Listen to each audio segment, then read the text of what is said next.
पाप किसको लगा। काशी में प्रताप मुकुट नाम का राजा राज्य करता था। उसके वज्र मुकुट नाम का एक बेटा था। एक दिन राजकुमार दीवान के लड़के को साथ लेकर शिकार खेलने जंगल गया।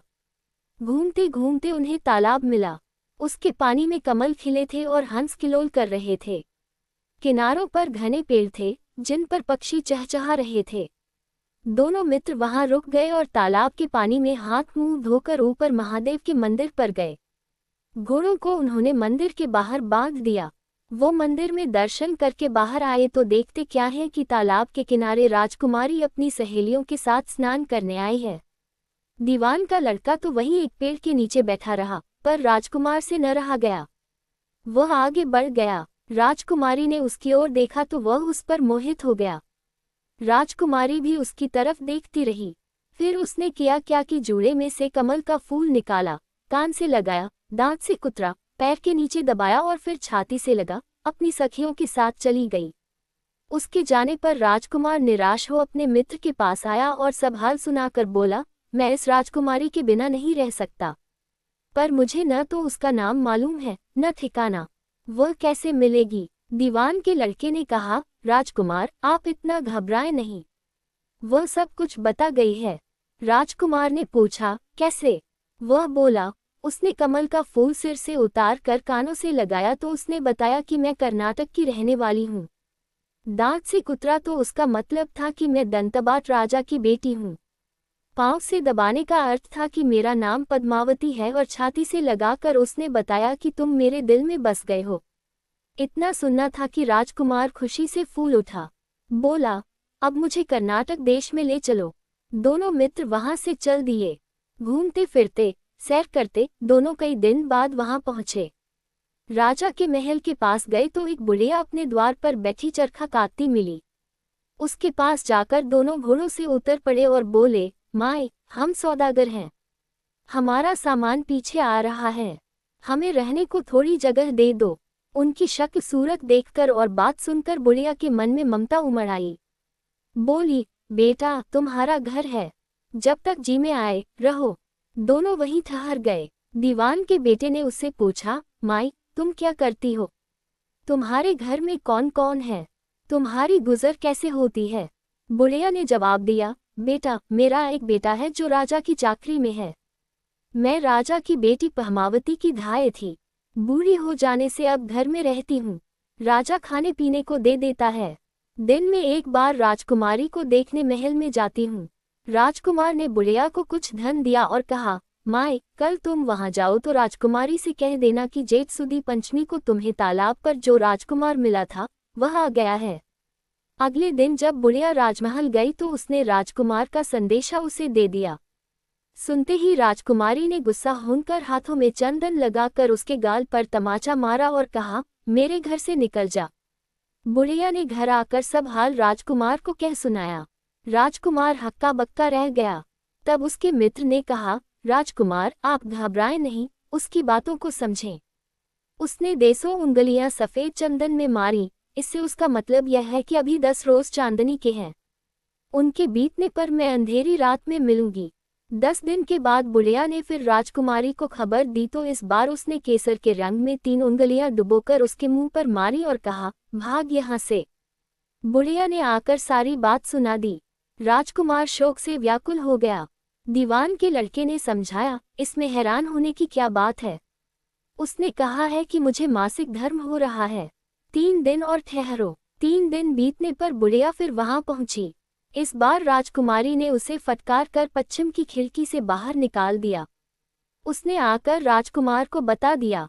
सुनकर दीवान का लड़का बोला, मित्र उसने आज रात को तुम्हें उस खिड़की की राह बुलाया है। मारे खुशी के राजकुमार उछल पड़ा। समय आने पर उसने बुढ़िया की पोशाक पहनी, इत्र लगाया, हथियार बांधे। दोपहर रात बीतने पर वह महल में जा पहुंचा और खिड़की में से होकर अंदर पहुंच गया। राजकुमारी वहां तैयार खड़ी थी। वह उसे भीतर ले गई। अंदर के हाल देखकर राजकुमार की आंखें खुल गईं। एक से एक बढ़कर चीजें थीं।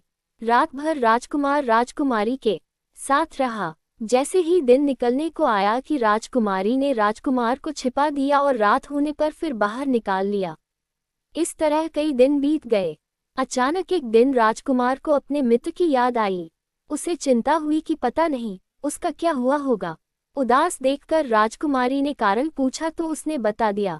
बोला, वह मेरा बड़ा प्यारा दोस्त है, बड़ा चतुर है। उसकी होशियारी ही से तो तुम मुझे मिल पाए हो। राजकुमारी ने कहा, मैं उसके लिए बढ़िया बढ़िया भोजन बनवाती हूँ।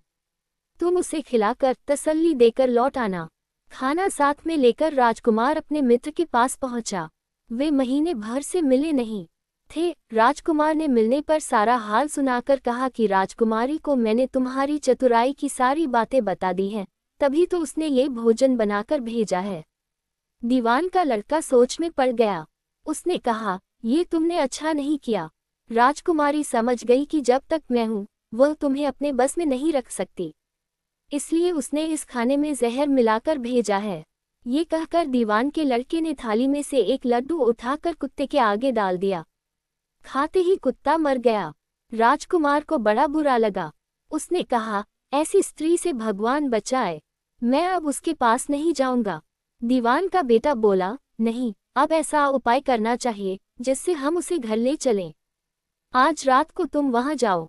जब राजकुमारी सो जाए तो उसकी बाईं जांघ पर त्रिशूल का निशान बनाकर उसके गहने लेकर चले आना। राजकुमार ने ऐसा ही किया। उसके आने पर दीवान का बेटा उसे साथ ले योगी का भेष बना, मरघट में जा बैठा और राजकुमार से कहा कि तुम ये गहने लेकर बाजार में बेच आओ। कोई पकड़े तो कह देना कि मेरे गुरु के पास चलो और उसे यहाँ ले आना। राजकुमार गहने लेकर शहर गया और महल के पास एक सुनार को उन्हें दिखाया। देखते ही सुनार ने उन्हें पहचान लिया और कोतवाल के पास ले गया।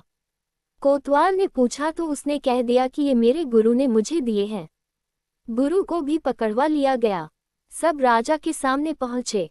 राजा ने पूछा, योगी महाराज, ये गहने आपको कहाँ से मिले?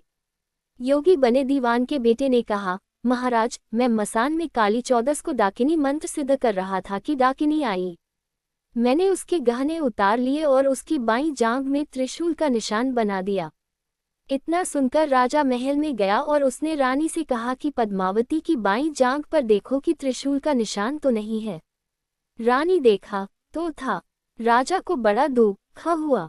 बाहर आकर वह योगी को एक ओर ले जाकर बोला, महाराज, धर्मशास्त्र में खोट स्त्रियों के लिए क्या दंड है? योगी ने जवाब दिया, राजन, ब्राह्मण, गौ, स्त्री, लड़का और अपने आश्रय में रहने वाले से कोई खोटा काम हो जाए तो उसे देश निकाला दे देना चाहिए। ये सुनकर राजा ने पद्मावती को डोली में बिठाकर जंगल में छुड़वा दिया। राजकुमार और दीवान का बेटा तो ताक में बैठे ही थे। राजकुमारी को अकेली पाकर साथ ले अपने नगर में लौट आए और आनंद से रहने लगे। इतनी बात सुनाकर बेताल बोला, राजन, ये बताओ कि पाप किसको लगा है? राजा ने कहा, पाप तो राजा को लगा। दीवान के बेटे ने अपने स्वामी का काम किया। कोतवाल ने राजा को कहना माना और राजकुमार ने अपना मनोरथ सिद्ध किया। राजा ने पाप किया, जो बिना विचारे उसे देश निकाला दे दिया। राजा का इतना कहना था कि बेताल फिर उसी पेड़ पर जा लटका।